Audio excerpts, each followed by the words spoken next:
अस्सलाम वालेकुम, नमस्कार, सत श्री अकाल। कैसे हैं आप लोग? आई होप कि आप सब लोग ठीक होंगे, खैरियत से होंगे।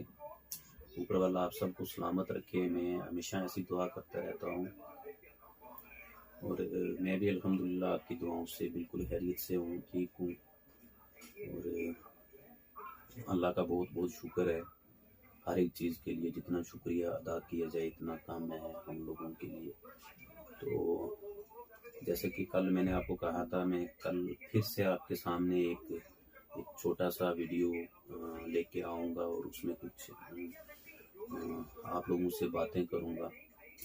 तो दोस्तों, मैंने एक चीज़ देखी है, चाहे इंसान किसी भी मज़हब से हो, चाहे वो मुस्लिम है, हिंदू है, सिख है, ईसाई है, कोई भी मज़हब हो उस शख्स का, मैंने एक चीज़ हमेशा देखी है, हमेशा मैं देखता आ रहा हूँ कि जिस तरह का बर्ताव वो लोगों के साथ बाहर करता है, वैसा ही बर्ताव उसके घर में होता है।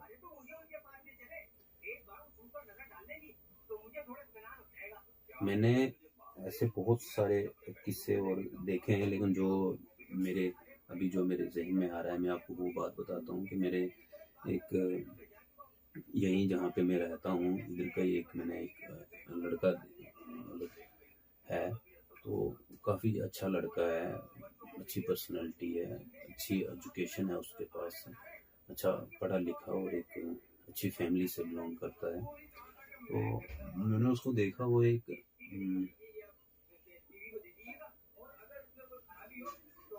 कहीं से एक इंस्टीट्यूट में एक लड़की आती थी पढ़ने के लिए, बड़ी शरीफ लड़की थी बेचारी। तो वहाँ पे पढ़ने के लिए आती थी, तो वो डेली अपनी गाड़ी लेके उसके पीछे चला जाता था। तो तकरीबन 2-3 महीने मैंने देखा उसको ऐसा करते हुए। मैंने नोटिस किया, बट मैं उसको समझा नहीं सकता था, क्योंकि अगर मैं उसको समझाता तो वो कहता, जी आपकी तो अपनी लाइफ और मेरी अपनी लाइफ है, इस चीज़ से आपको क्या लेना देना है। तो लेकिन मैंने देखा उसकी फैमिली जो थी घर पे, तो मैंने देखा वो बहुत ही अच्छे लोग थे।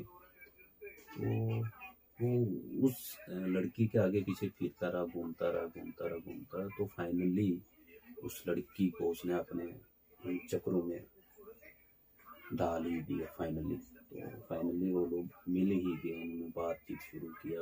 रब जाने आगे क्या हुआ क्या नहीं। लेकिन मैंने उसके घर पे देखा, उसकी एक छोटी बहन थी, वो भी एक अच्छी क्लास में थी, बहुत अच्छी खूबसूरत और एक इंटेलिजेंट बच्ची थी। तो मैंने ये चीज़ भी नोटिस की कि क्योंकि मेरा आना जाना वहाँ पे बहुत ज़्यादा होता था, मतलब उधर से मेरा उनके घर के साथ कोई लेना देना नहीं था, पर आना जाना मेरा उस तरफ बहुत ज़्यादा होता था। तो मैं नोटिस करता रहता था, वही काम जो वो लड़का बाहर किसी बच्ची के साथ कर रहा था, वही काम उसके घर पे हो रहा था। उसी तरह से कोई लड़का उसका पीछा कर रहा था और उसी तरह से वो भी उस लड़के की बातों में आ गई और उनका भी वो जो सिस्टम था वो शुरू हो गया। तो एक दिन जब मैंने ये सारा सिस्टम देखा, मैंने अच्छे से उसको वेरीफाई किया, मैंने सारा कुछ देखा, तो मैंने उस लड़के को एक दिन कहा, मैंने उससे हेलो हाय की, बात करने की कोशिश की मैंने, और उससे बातचीत बढ़ाने का मैंने सिस्टम जो था वो शुरू किया। तो 2-3 दिन निकल गए ऐसे ही आस्ता आस्ता बातचीत करते करते। तो 3-4 दिन के बाद फ़ोन नंबर मैंने एक्सचेंज किया, फ़ोन नंबर लिया। तो फ़ोन पे मेरी उसके ऊपर व्हाट्सएप के ऊपर अस्सलाम वालेकुम, वालेकुम सलाम हुई, बड़े अच्छे से, बड़े अदब से। तो फिर मैंने एक दिन मुझे आज भी याद है, संडे का दिन था, तो मैंने उससे कहा कि सर कल अगर आपके पास टाइम हो तो हम मिल सकते हैं। तो उसने कहा ऑफ कोर्स मैं फ्री हूँ कल, तो कल डेफिनेटली मैं मिलता हूँ आपसे। तो खैर हमारा वो रात को एक टाइम हमारा फिक्स हो गया कि कल हमने 3 बजे मिलना है, तो आप लोग वहाँ पे आ जाना, तो मैं आपको वहाँ से पिक कर लूँगा। तो मैंने कहा ठीक है। तो मैंने दूसरे दिन 3 बजे कॉल नहीं करी, पहले मैंने मैसेज किया, तो मैसेज का रिप्लाई आ गया 2-4 मिनट के बाद। तो उसने कहा सर मैं रेडी हूँ, तो आप आ जाइए। तो उसने पूछा आपके साथ कोई और? मैंने कहा नहीं मेरे साथ कोई और नहीं, मैं अकेला ही हूँ। तो उन्होंने कहा आप आ जाइए। मैंने कहा ठीक है। तो उन्होंने कहा आप एक काम करिए, आप थोड़ा सा बाहर आ जाइए, वहाँ से मेन रोड के ऊपर आ जाइए, तो वहाँ से मैं आपको पिक कर लूँगा, मैं गाड़ी लेके ही आ रहा हूँ। तो मैंने कहा ठीक है आप आएँ। तो मैं वहाँ से अपने घर से बाहर निकला, मेन रोड पे चला गया। तो वहाँ से उस लड़की के साथ में बैठा और एक जगह पे हम चले गए साइड पे। तो हम जाके वहाँ पे बैठे, एक कैफेटेरिया में जाके बैठे हम। वहाँ पे जाके हमारी बातचीत शुरू हुई।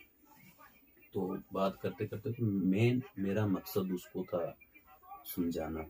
तो हमारी बात आस्ता आस्ता शुरू होते होते हुई, फैमिली को इंट्रोड्यूस करवाया। तो जब थोड़ा सा मुझे लगा कि ये बंदा शायद मेरी बातों को समझ जाए, मैंने उसको समझने की कोशिश की और मुझे अंदर से यकीन हुआ कि ये डेफिनेटली मेरी बात मान जाएगा। तो मैंने फिर उनको समझाया। मैंने कहा यार ऐसे ऐसे, मैंने उनको पूछा, पहले तो मैंने पूछा उनको, कहा हाँ है ऐसे। तो मैंने कहा यार अच्छी बात है ये तो, अगर आप लोग एक दूसरे से आप लोग प्यार करते हो तो बहुत अच्छी बात है। तो मैंने कहा आपने कभी उसके घर वगैरह कुछ पता? नहीं, बोलता नहीं ऐसा कुछ नहीं, अभी हम लोग 2-3 साल तो मैं शादी के बारे में सोच नहीं सकता, लेकिन प्यार करता हूँ, तो उसके बाद जाके मैं कहीं डिसाइड करूँगा कि मैंने शादी करनी है या नहीं करनी है। तो फिर मैंने कहा यार मैं अगर आप माइंड ना करो तो मैं आपसे कुछ बात करूँ। तो कहने लगे ऑफकोर्स सर, आप मेरी फैमिली की तरह हो, आप मेरी फैमिली की तरह बन चुके हो एक्चुअली, तो आप मुझे कुछ भी बोलोगे तो मुझे बुरा नहीं लगेगा। तो मैंने कहा मैं अगर आपकी फैमिली के बारे में कुछ बोलूँ तो आपको बुरा तो नहीं लगेगा? तो उसने कहा नहीं नहीं सर ऐसा कुछ नहीं है, आप कुछ भी बोल सकते हैं, आपसे बात करके मुझे बहुत अच्छा लगा और लग रहा है कि मुझे आपसे बहुत कुछ सीखने को मिलेगा।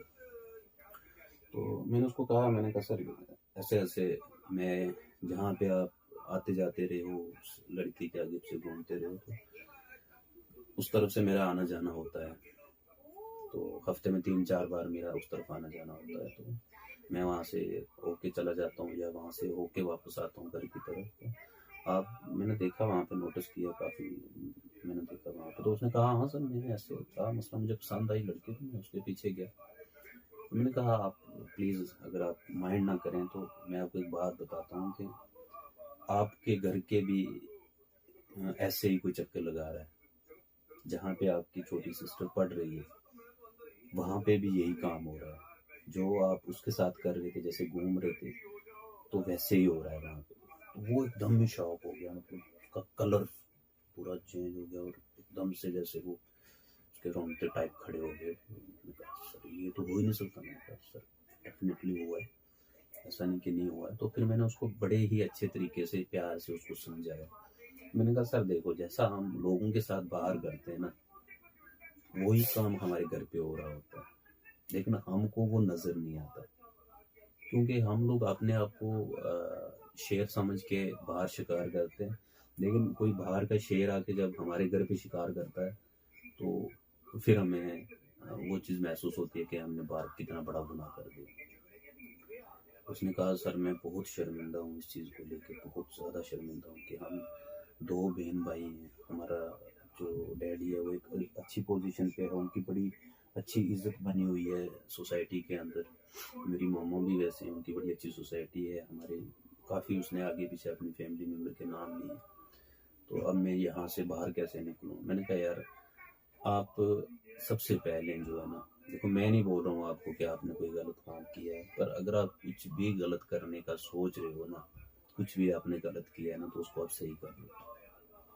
अल्लाह ने आपको मौका दिया है शायद,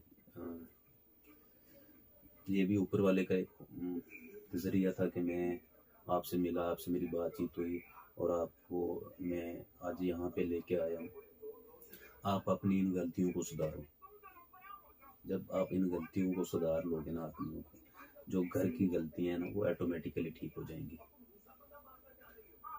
तो कुछ दिनों के बाद जब हम उस दिन चले गए, वो बेचारा बहुत, जब वो गया तो बहुत शर्मिंदा था, लेकिन कुछ दिनों के बाद उसका सारा सिस्टम जो है वो मैंने देखा कि चेंज हुआ हुआ था। और जब वो चेंज हुआ मैंने देखा तो कुछ दिन के बाद देखा कि जो उसका घर वाला सिस्टम था ना वो भी चेंज था। मतलब जब उसने बाहर जाके गलत काम करना छोड़े तो उसके घर पे जो गलत काम हो रहे थे वो भी होना बंद हो गए। तो मेरी ये छोटी सी कहानी आप लोगों को सुनाने का मतलब ये था कि हम लोग जैसा बाहर करते हैं वैसा ही हम लोगों के घर पे हो रहा होता है, लेकिन हम लोगों को वो दिखाई नहीं देता। हम लोगों को जो हम लोग बाहर करते हैं हम लोग उसको देख के खुश हो रहे होते हैं, चाहे हम कोई भी काम कर रहे हो, चाहे हम कोई भी काम करो आप। तो इसलिए मेरी आप सब लोगों से ये रिक्वेस्ट है कि प्लीज़ अगर अच्छा इंसान बनना है, नेक इंसान बनना है, तो पहले अपने आप से शुरू करो। जब आप खुद ठीक हो जाओगे, आप खुद नेक हो जाओगे, आप खुद गलत रास्ते से जो गलत रास्ते पे चल रहे हो उससे आप सही रास्ते पे आ जाओगे, तो डेफिनेटली जो आपका परिवार है वो भी सही रास्ते पे आ जाएगा। तो मैंने ऐसे बहुत सारी चीज़ें देखी हैं, सुनी हैं, और अगर मैं उन सब चीज़ों को आपको सुनाऊं तो ये बहुत बड़ी लंबी बात हो जाएगी।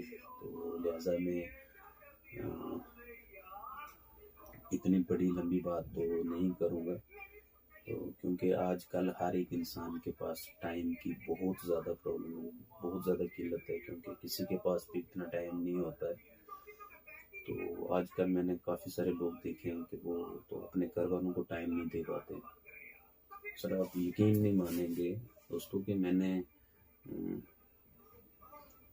एक मेरे ऐसे ही मैं एक ऑफिस में चला गया, तो वहाँ पे एक ऑफिसर था, तो वो बिना कुछ लिए दिए कोई काम नहीं करता था। तो जब मैंने देखा कि उसके घर वाले कोई काम करवा रहे हैं तो वो भी ले दे के ही करवा रहे हैं। मतलब जो काम वो हम लोगों के साथ कर रहा है उसके घर वाले भी वही काम दूसरों से करवा रहे हैं और कुछ ले दे के ही करवा रहे हैं। मतलब जो बाहर हो रहा है वही घर पे ही हो रहा है। सिर्फ वो इस तरह से हो रहा है कि यहाँ से लेके आप आ रहे हो, कुछ गलत काम करके आप पैसे चार कमा के आप घर पे लेके आ गए, और वही पैसे आपके घर वाले लेके दूसरे के हाथ में देते हैं ताकि वो गलत काम आपके लिए करे। तो इधर से भी आप गुनहगार और उधर से भी आप गुनहगार, दोनों तरफ से आप लोग गुनहगार बन जाते हो।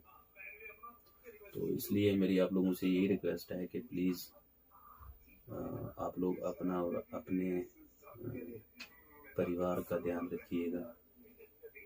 मैंने ये बातें इसलिए आपसे क्योंकि मैंने ये चीज़ें देखी काफ़ी सारी सोसाइटी में, और मैं आप लोगों के सामने बोलना चाहता था, मैं आप लोगों को बताना चाहता था। शायद हो सकता है मेरी इस बात से किसी को कोई अच्छी सीख मिल जाए, कोई अच्छे रास्ते पे मतलब अच्छे रास्ते पे चल पड़े, तो मेरे लिए वो बहुत बड़ी बात है। तो